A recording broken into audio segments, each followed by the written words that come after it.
Welcome to the place of rest, where our aim is to give you language that helps you displace the growing confusion, chaos, and dis-ease of our times. My name is Jonathan Boyce, and it's my pleasure to bring to you today's episode. Educator and author Derrick Jensen provides insight on education and drawing out an individual's purpose. We hope you enjoy today's conversation. 5 years ago, a gentleman heard me speak at a conference. And it was a national conference for the executive leaders of a foundation that was established to bring fundamental imperatives to bear in school districts all over the country to do what the schools are no longer doing in terms of infusing value, worth, significance, and practical life skills into the curriculum of the kids, and give them a desire and a hunger for learning beyond the standardized education that was offered to them. And after I spoke to this group of leaders, I talked about the importance of speaking to the whole person, spirit, soul, and body, and helping them understand that their very anatomy, their very constitution is best explained, easily explained, by laws of nature, self-evident truth, and their very natural affection, their own natural affections. And that I felt that's what was being stifled. And sure enough, this one group of leaders managed to get into a school in Southern Orange County in California. And it took 3 years for the program to get approved. And he remembered the speech I gave. And he called me and asked if I would come as a guest to observe and to perhaps collaborate with them. And I went into that school last week, and it was gripping. I felt like I had entered into a jail, into a prison, to be exact. The darkness, figuratively and literally, was palpable. Everything was black and gray. The kids were all dressed in black and gray. Everybody had headsets on and electronic devices on them. And the deeper and deeper and deeper I got into the campus, the heavier my spirit felt. And the imperatives that were placed on the board in terms of their goals and the things that they pursued that were most important to them were listed or demonstrated by 40 or 50 pages that were pasted to the wall. But there it was, the hunger for freedom, the hunger to be able to take care of themselves and self-govern, and then the hunger for education. Out of all of those papers, I could reduce everything to those 3 things. I want to be free. I want to be able to take care of myself. And then, wow, I want to help make sense of this mess. And I thought that was fascinating. So I came across a piece by Derrick Jensen on discussing the concept of ecological destruction. And Derrick, I want to thank you so much for joining me to discuss aspects of what I saw, primarily because I think in measure, it's the voice of a generation, or certainly a large segment of this population. And that is, there's a measure of despair and disconnect that I observed. The purpose of young people is to basically be a sponge. Humans are highly social creatures. And one reason our childhood is so long is because we have to absorb so many things and so many pieces of information, so much about how we, whatever group of people it is, live. And I don't think, there's this line that always comes back to me by R.D. Lang. Children are not yet fools, but we shall turn them into imbeciles like ourselves with high IQs if possible. Wow. And so that there's a, which I think about every time I think about university these days. But anyway, I think there is a great dissonance between what we're allowed to talk about and what we're all feeling. And I think it can manifest in a number of ways. And Perhaps the video quote you were thinking of is I was talking about an interview I did decades ago with Luis Rodriguez, who's a gang member who got out through the literature revolution. And one of the questions I asked him was, why are so many gang kids standing on street corners shooting mirror images of themselves? And he said, well, they're doing this because for many reasons, one of which is that they're teenagers, and teenagers are supposed to want to die. And by what he meant by that was that your childhood has to die so you can become an adult. It's a central metaphor of Christianity. You have the death and rebirth. Right. And the parable of the parable of the seed, right? Yeah, exactly. John Barleycorn must die. It's not just a central metaphor for most religions. It's the central metaphor of life. I mean, it's what happens. You have death and life. And what nobody is telling them is that they're supposed to undergo a death and rebirth, but this death and rebirth is supposed to be metaphorical and spiritual. It's supposed to be symbolic, ritualized. And so they have this impulse. I know that there's got to be a death and rebirth, and then they manifest it in the physical world. And I think that's one reason that this culture is killing the planet too, is that we all understood on some level that something has gone very wrong. And we want that to change, but not enough people are talking about the fact that transformation, we don't have to kill the planet to do it. That quote really impacted me because the death of self is a necessary part of something good and pure and beautiful. It doesn't have to end with life itself. It needs to be embraced as a natural part of development. But this system and standardized education, for example, is just stifling a person's capacity to even do that in natural and healthy ways. Connect the dots, fill in the blank, or multiple choice. There is a natural death to self that I think you did such a great job articulating. This happens on every level. And there's a couple directions I'll go here. One of them is that decades ago, I was dating this woman who would pick fights with me all the time. And I didn't understand why she was always picking fights. It's like every day it would be something else. It would be the same thing. And why be in a relationship if you're picking fights every day? And then one day I was teaching at a university in the evening at the time. And one day I forgot to feed the dogs before I left. And when I got home, the dogs had chewed up all sorts of cardboard boxes right around where I fed them.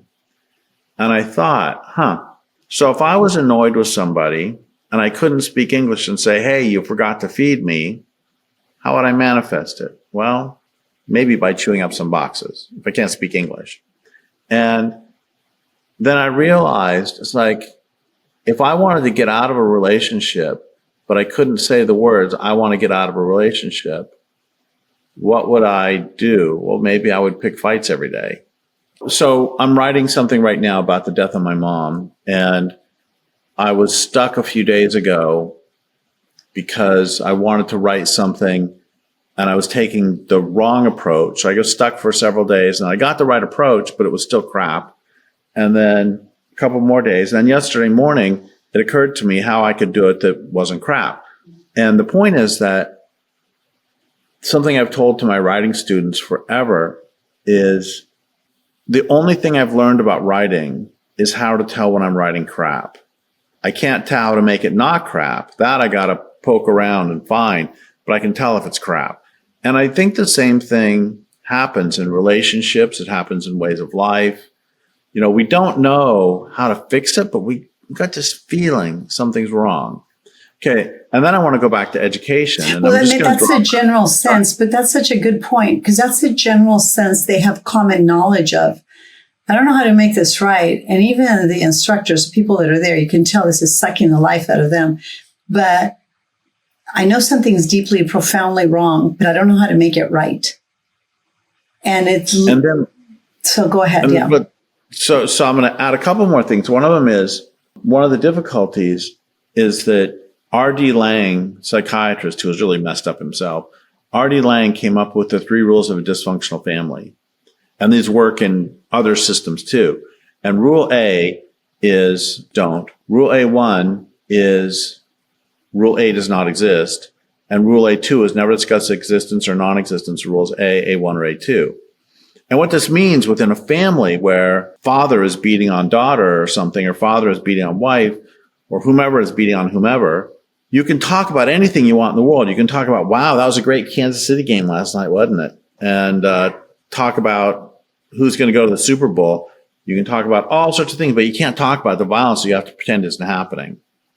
So you can't really go after the issues. And that ends up applying to these other situations where we can all sit here alone in our chairs thinking, God, there's something going wrong here. But there's this sort of taboo against talking about it. And when we do talk about it, we talk about crazy things. We don't talk about the actual issues so often. And then I want to say one more thing about education, which is, okay, I have ended up becoming a big opponent of education as it is. But I have to say, I love the root of education. Education comes from a root, educere, meaning to lead forth or draw out. And that is the role of an educator. And I contrast that with seducere, which is the root of seduction, which is to lead astray, seducere. And so I think one more way to say this in a practical sense, and I don't know how this would work for math or any other subjects, but when I teach writing, the way you learn how to write is by practicing a lot. And I remember being at a small, very, very, very small concert one time, small enough that I could hear interactions afterwards between the guitar player and some of the audience. And some of the audience said, "Can you teach me how to play guitar?" And he said, "I can teach you everything I know in 10 minutes. Then you got to go home and practice for 10 years. And it's the same with writing. I can teach anybody everything I know about writing in 10 minutes. Then they got to go home and practice. So I always presumed that my job as a teacher, and still presume that my job as a teacher, is to cheerlead students into writing so much that they get better.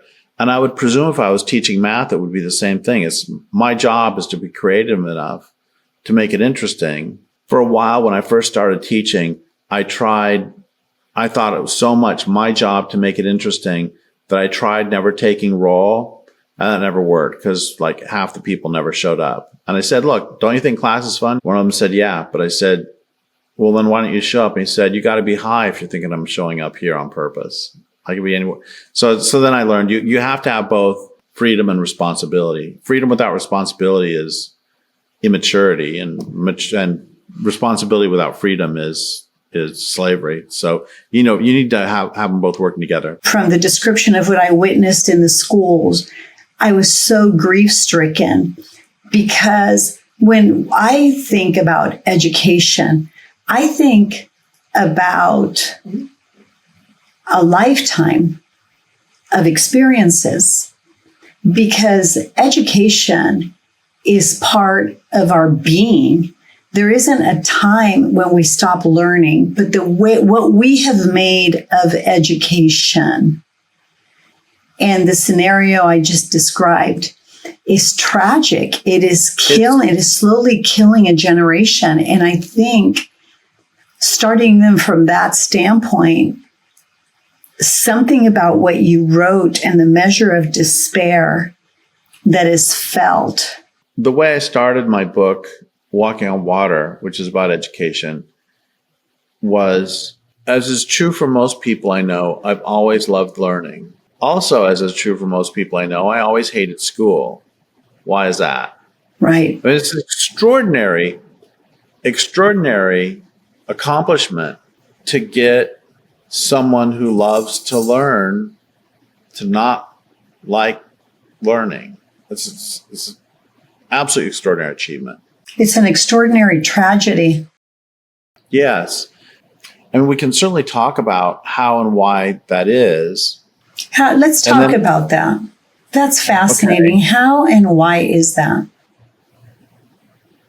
Well, I think part of it is it's a little bit difficult because I don't want to come across as a sort of bleeding heart who thinks that kids are perfect little sponges who never need any discipline at all. I mean, I learned early on never to tell my mom I was bored, because if I did, it's like, well, that's great because the garden needs weeding and dishes need doing. On the other hand, if there was anything that I was even remotely interested in learning, my mom encouraged me to do it.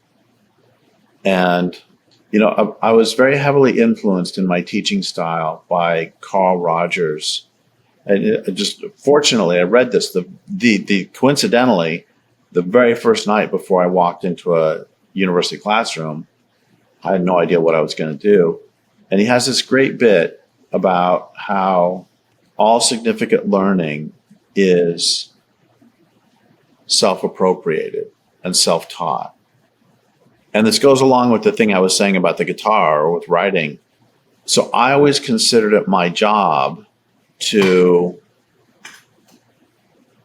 cheerlead and love students into writing. It was pretty funny. When I was teaching writing, it was just basic composition classes, freshman and sophomore composition at the university.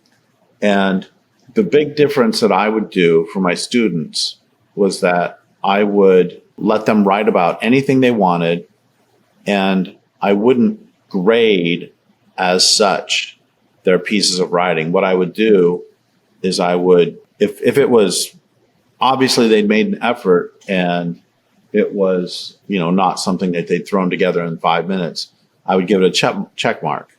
And I would count up the number of check marks. And by the end of the quarter, the number of check marks they had ended up being, and they could write anything they wanted. The number of check marks ended up being their grade score. So they got 40 check marks. And the funny thing about this is they sometimes complained that the class was too easy, but I had them writing 40 essays in a 12-week quarter. And most of the other classes that people were hating and complaining about, I think they had to write 3 essays total. So the thing is, I tricked them into working a lot harder. And the way I tricked them into doing it was by making it so they could write about anything they wanted. One woman spent her entire quarter writing her wedding vows, different versions of them. That's great. All I care about is that you're writing. I learned my multiplication tables not by sitting there being bored out of my skull, doing it in a classroom. I learned my multiplication tables through sports. Basketball is 2, 4, 6, 8, 10, 12. Football, 7, 14, 21, 28. I don't know where I get my fives, probably, and I attribute a lot of this to my mom, who would be really creative. And my mom never answered questions. So here's another experience. And I'll relate this back to school because it doesn't happen in school. Is one year, I must have been 25. And for whatever reason, I rode with my nieces to a soccer game. My niece is like 6 or 7. And it's in Nevada. And we're riding across these fields, and 2 adult women in the front, me and 4 or 5 girls in the back. And one of the girls says, "What is that machine out in that field?" And her mother says, "I don't know, darling," and then goes on with the conversation. My mom would never have done that. What my mom would have done is, there's a machine in a field. What sort of field is it? She never answered my questions, is the point. What sort of field is it? Well, it's a hay field. What sort of machines do you think they would have in a hay field? Well, they'd probably have to have something to cut the hay. Does that look like cuts the hay? What else do they do with the hay? They bale it. And I immediately fell into the same role with this girl because my mom had done it so often. And then she gets this bright look in her eye, and it's like, "That's a hay baler, isn't it?" Like, yep, figured it out. And there's one more thing that keeps coming to mind that was kind of a horrifying experience. That I was doing a talk in some town, and I was supposed to, as part of my general talk, I was supposed to go to really rich high school in the morning and a really poor high school in the afternoon. And The really rich high school was great. It was like a university library. The questions the students had were fantastic. And I went to a really poor one, and there were police in the halls. The room was chaos. And the only question I remember was one of the students saying, "I'm cute," and which wasn't really a question. And the two schools had completely different cultures associated with learning. And I'm not doing the standard conservative thing of those were two different cultures. I'm doing not doing the standard liberal thing of, oh, just throw more money at the poor one. I'm simply observing that one of those places was a good environment for learning and one was not. What made one environment good and the other one poor? Well, there we can get into standard conservative and liberal things. One of them, the one obviously had different resources. I think in the teenagers, there was a high school, the teenagers were treated with respect, and in the other, it was expected that you were basically going to be babysitting them. The reason I'm thankful that you just pointed that out so clearly is that the same resource by way of human resource is in both locations. They're people, they're individuals with a spirit, a soul, and a body. But here you have it. You said it so well. The expectations and how they were treated were so completely different. In the high school scenario that I stepped into, and by the way, I decided to bring that up at the last minute because it was jolting. It was like I walked into a prison.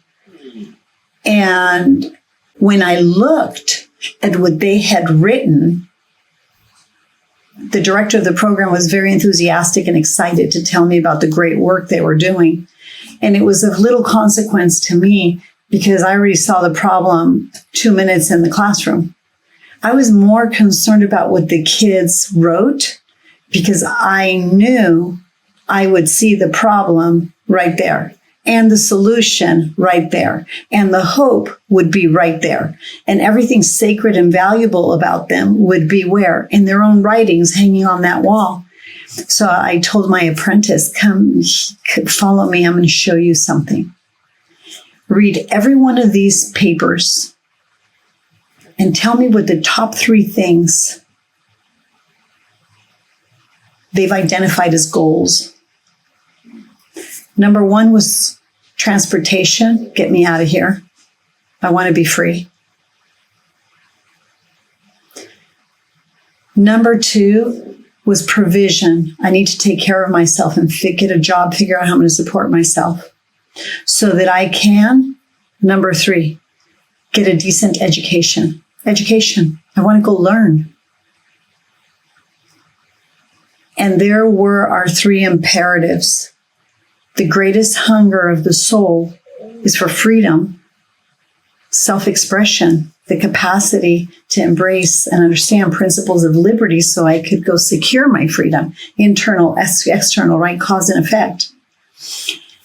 And we had a big missing piece there. Congruent to our healing matrix, we hold that people's greatest hunger is just to be free. But to obtain that freedom, they have to understand principles of liberty, and that's their capacity to self-govern. And beyond that, we need to listen, shut up and listen, so we can see the foundations that shape their life. And then their hunger is going to be for truth because that'll sustain and advance their life. These kids have everything they can right here, even in this school, to thrive. The problem is how they're being perceived, how they're being taught, what's being expected of them. And you find that the confinements of the very institution, right? I don't have to go read anybody's thesis or do any research on this. It's right there on the wall. I want to be free. I want to be able to support myself and have a life, hope of a life. And then I want to go learn. I love what you said about learning. It's a hunger. It takes It's a violence that we have as a nation, as institutions, when we manage to kill that hunger in them. The problem is us, not them, right? So I was going through all these mental gymnastics and processing all this.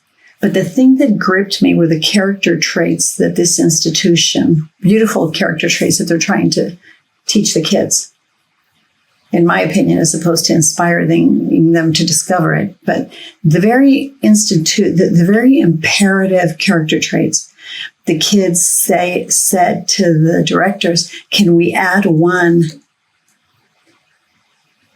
And it was gripping. I'm important. I'm valuable. I matter. That's what it was. I matter. So out of the mouth of babes, right? There it was, the deepest hunger of the soul to learn, to be free, to take care of myself, and to learn. But hey, in the process, while you're teaching me all these character traits I'm supposed to have, we noticed that you omitted one, I matter. And it was really amazing because the directors of this program thought that was brilliant and they put it up there.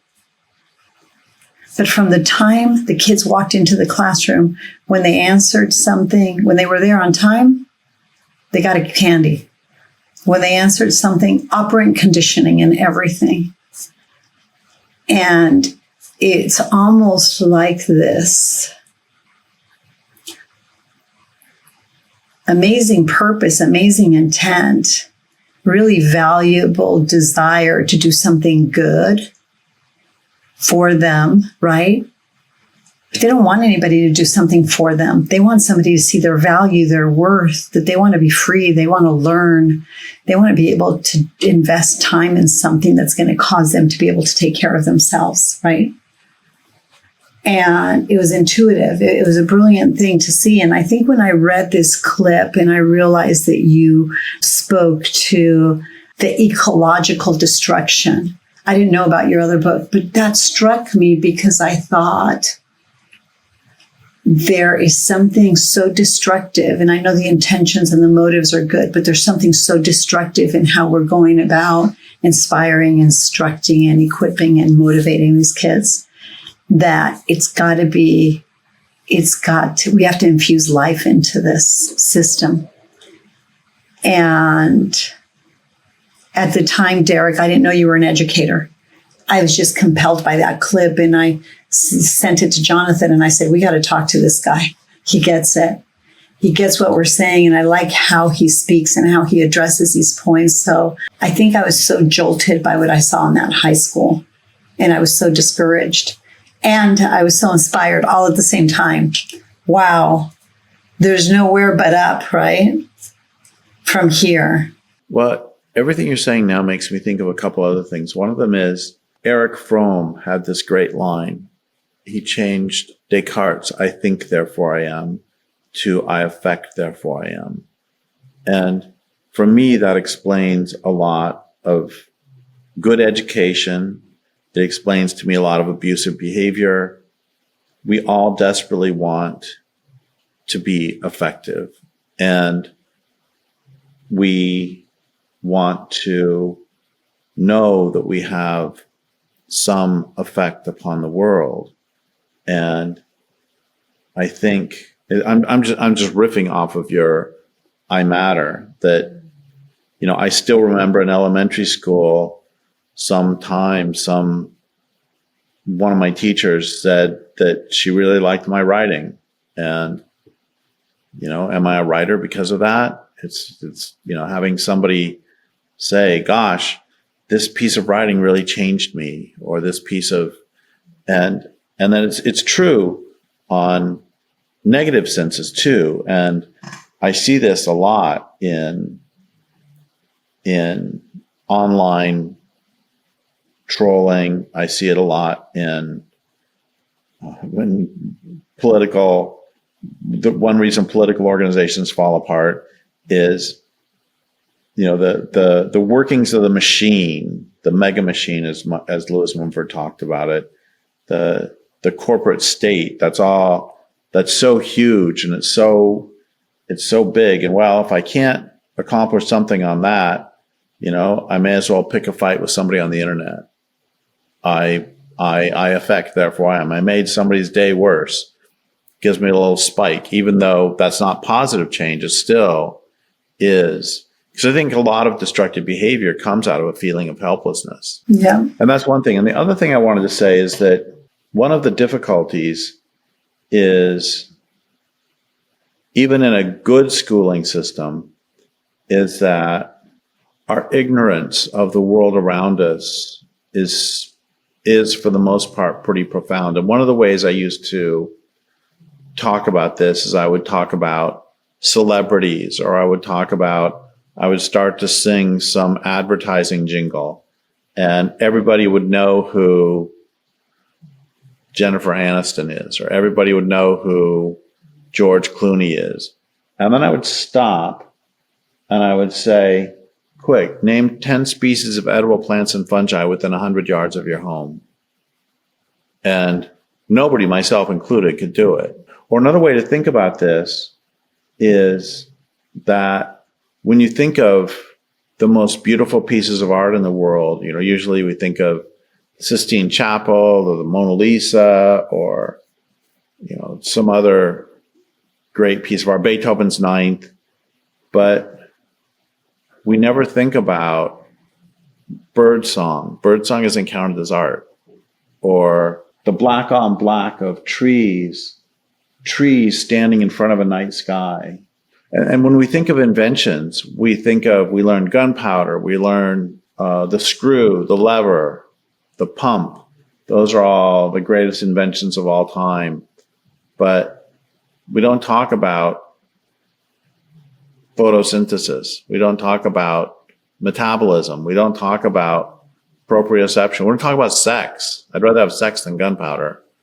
And so the point is that even when we have this great high school situation, it's still in the classroom, and we're still systematically ignoring what we create has value, what was created by evolution, by nature, whatever you want to say, it doesn't count. And I think that's another thing that is wrong with education, is that one of my favorite lines ever, I can't remember right now who said it, was unquestioned assumptions are the real authorities of any culture. Wow. And that's powerful. Unquestioned assumptions are the real authorities of any culture. Wow. And I think that's huge. But at the same time, so at one point, back when I wrote my book on education, which was 20 years ago, I would have just left it at that. I was like, wow, we really need to teach people to question assumptions. But as I've gotten older and more cranky, I've thought that, well, I think also people need to learn how to use math before you can start questioning whether numbers are the best way to look at the universe. But I think we need to know it before we can dismiss it. I'm really fascinated by a lot of what you're saying. I have two questions before we part. This quote, imagination, devotion, perseverance, together with divine grace, will assure your success. Knowing that material and spiritual progress are essential to man, we must ceaselessly work for the equal attainment of both. It is only when a people strike an even balance between scientific progress and spiritual and moral advancement that it can be said to possess a wholly perfect and complete personality and not a lopsided one. Who is that? Haile Selassie. It's a beautiful quote. And I think it speaks to, when I think of the pursuit of excellence, it is the balance between these things that must be tirelessly pursued to be whole.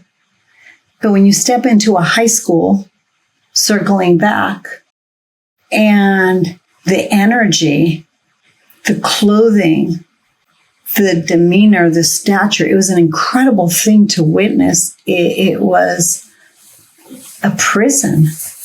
Everything's lopsided, according to what I just read. There's an imbalance of something. I was captivated by how jolting it was. And it caused me to think, how did we get here? How did the decline happen so quickly? I know many have spoken of it, but there's something sacred in the human condition that we're stifling. Something sacred, something valuable, a natural resource within them. And when I read those papers, I suppose I felt so much hope.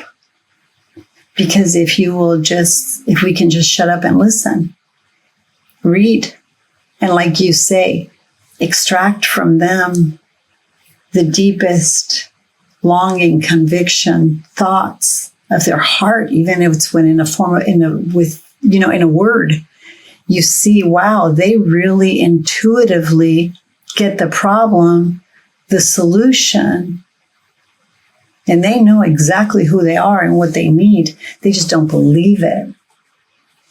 Because the fact that even in that demographic, under those conditions, they can say, oh, you're missing one thing to remind us is I matter.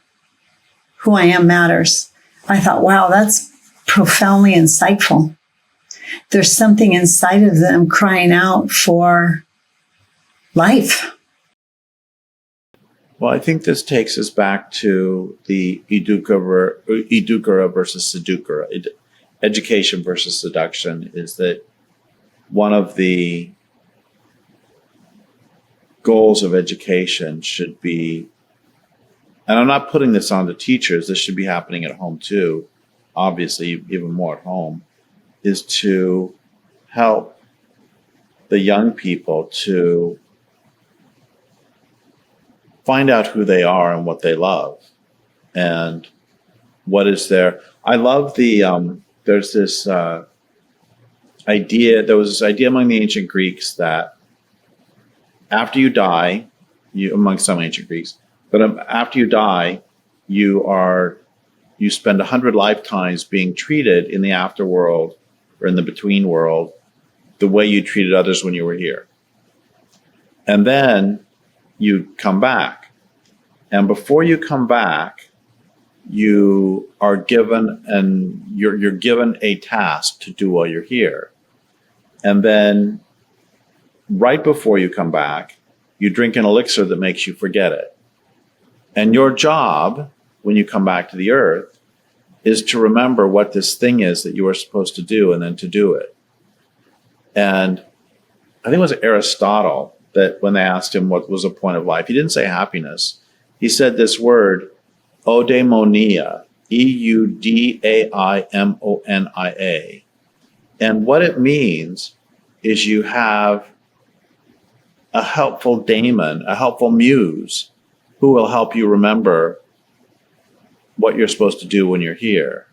And, I liked a lot of sports when I was young. And when I discovered high jumping, I was at home. My body and mind were made for high jumping. And it was the thing that got me through college. It was the best thing in my life when I was 20. And it wouldn't have been the same. I liked basketball well enough. I hated distance running. But it's, how do you find that thing that is where you're fully alive and fully engaged? And I've often thought that that's one of parents and teachers' jobs, is to help find that place where, what was it? Where is the place where I matter? Where is the place where I am in touch with the thing I was born to do? So good. In closing, what is your background? A little bit of your story and the books you've written. Educational background is, my first degree was in physics. Didn't really enjoy it. But anyway, it was in mineral engineering physics from the Colorado School of Mines.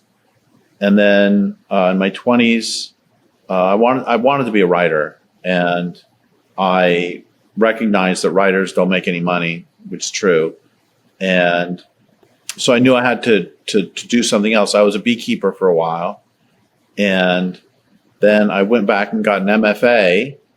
And then after that, I taught at university for a while. And then quit that, moved here, far northern California in Crescent City on the coast, near the border of Oregon. The cliche about writing is it's a great way to make a life and a terrible way to make a living.